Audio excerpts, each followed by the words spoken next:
Vous êtes sans ignorer que depuis un certain temps, les forces armées de la République démocratique du Congo ont amorcé une opération spéciale. Cette opération de démantèlement des réseaux, des collaborateurs, des terroristes ADF-MTM dans cette zone de responsabilité. Depuis un temps, la population de Béni, la population congolaise et même la communauté internationale avaient des caméras braquées sur Béni, tout simplement pour ce qui s'est passé réellement, c'était à l'opération Kamikaze. Il y avait des bombes dans plusieurs agglomérations et la population de Béni ne savait plus où mettre la tête. Les forces armées de la République démocratique du Congo, avec ses services spécialisés, ont amorcé des opérations de démantèlement des réseaux. Comme vous le constaterez, les réseaux n'étaient pas non seulement locaux, mais c'était un réseau international. Parce que les bombes étaient fabriquées par les ingénieurs venant d'autres pays avec l'appui de nos compatriotes, de certains de nos compatriotes qui étaient malheureusement avec nous, qui passaient nuit avec nous dans nos maisons. Grâce au professionnalisme de votre armée, nous avons réussi à mettre la main sur M. Mboussa, que vous voyez. M. Mboussa, alias Ibrahim, n'est pas n'importe qui. Il ne faut pas vous tromper par rapport à sa taille. C'est un monsieur incontournable. S'il y a eu des deuils ici, dans la région de Béni, c'est parce qu'il a joué un rôle très important. Tenez, M. Mboussa a commencé à coopérer avec les terroristes ADF-MTM depuis 2018. Premièrement, il était chargé d'accueillir les recrues venant de l'étranger et de les amener en brousse. Deuxièmement, c'est lui le chargé de recrutement de jeunes filles ou garçons au niveau local. Il a recruté beaucoup.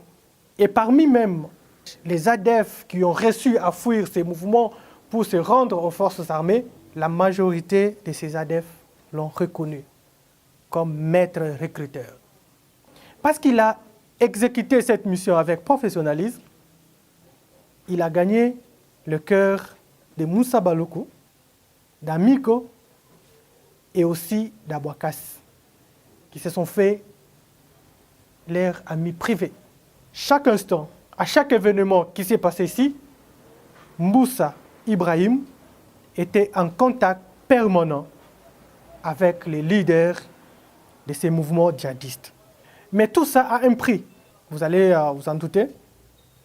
C'est juste pour une moto qu'on l'a donné. Tout ce qu'il a fait, une seule moto. On a construit quand même une maison pour notre ami Mboussa Ibrahim dans la ville de Butembo. Cette maison était devenue un dépôt quand on fabrique des bombes dans la vallée de Moualika. Ces bombes étaient d'abord acheminées dans la ville de Butembo, dans sa propre maison, là où il restait avec sa femme, son épouse, avant de donner au réseau, aux poseurs qui viendront maintenant déposer ces bombes à Kassindi, au marché Ma Campagne, donc à Béni, et aussi dans d'autres lieux stratégiques, déjà ciblés par ses chefs. Une semaine avant l'explosion de Kassindi, des bombes sont arrivées dans sa maison à Butembo. Et Mboussa, comme d'habitude, a appelé son collaborateur, Maté Joël. Maté Joël, lui qui menait les opérations du côté Oicha Chanichani, sur ordre de Mboussa, est allé suivre une formation accélérée de 3 jours dans la vallée de Moualika. Il a passé nuit à côté d'Amiko, à côté d'Abouakassé, à côté de Moussa Baloukou. Après cette formation de 3 jours, on l'a donné $60 pour aller dans la cité de Kassindi et mener cette opération. Il est arrivé dans la cité de Kassindi, il a déposé la bombe à l'église Sepak. C'était le 15 janvier 2023. Et à 12 h, la bombe a explosé, faisant état de 17 morts et plus de 78 blessés. À 12h45, il prend son téléphone, il appelle Mboussa pour lui faire un rapport. Mboussa appelle la brousse et on les félicite. On lui dit, mission accomplie, tu peux prendre la moto et rentrer à Beni pour la deuxième bombe. Chose faite, il a pris sa moto, il est rentré à Beni et il a commencé à planifier la deuxième bombe et Mboussa a donné cette mission à une autre personne qui est allée déposer cette bombe du côté des Moulins au quartier Ma Campagne. Et cette bombe a enregistré plusieurs blessés. La bombe qui restait dans sa maison à Butembo attendait le déclencheur parce qu'ils utilisent souvent avec des téléphones. Celui qui fabriquait les déclencheurs était encore à Butembo et ça a pris du temps. Les services de sécurité qui étaient sur les traces sont allés jusque dans la maison de M. Mboussa et ont récupéré la bombe qui restait. Et cette bombe, pour votre information, était destinée dans une église catholique dans la cité de Oicha.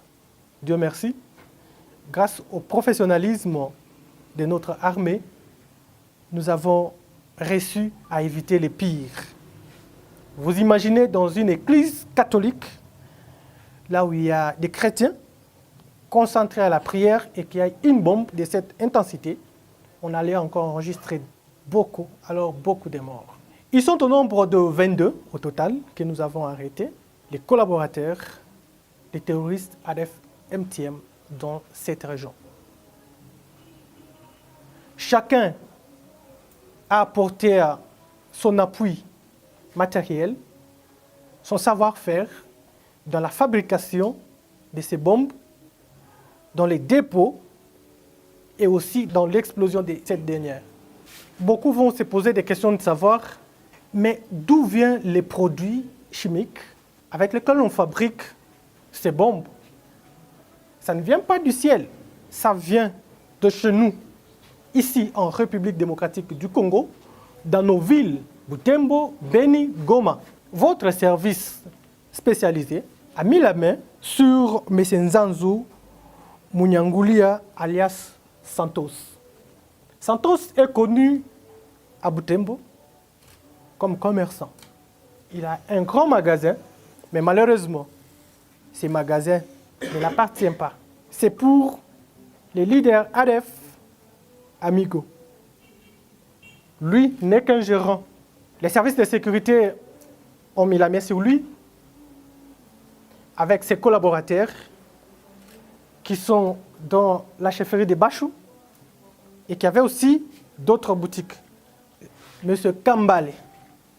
Dans le Bachou, il est connu aussi comme patron d'une boutique. Mais cette boutique ne l'appartient pas. C'est pour les mouvements terroristes ADF-MTM. Quand ils ont besoin de quoi manger et d'autres produits de première nécessité, ces djihadistes font appel à nos compatriotes pour amener le renfort logistique et ils exécutent facilement. Parmi les réseaux que nous avons reçus à arrêter pendant les opérations, il y a aussi un avocat arrêté dans la ville de Goma avec les documents dans son téléphone qui était tout le temps en contact avec les leaders Baloukou des ADF-MTM pour lui demander l'argent. Et à chaque fois qu'on l'envoie l'argent, il va faire tout pour qu'on libère les ADF arrêtés. Il a été arrêté et au moment où nous vous parlons, parce qu'il a été arrêté à Goma, il a été transféré dans la capitale et son procès a déjà commencé.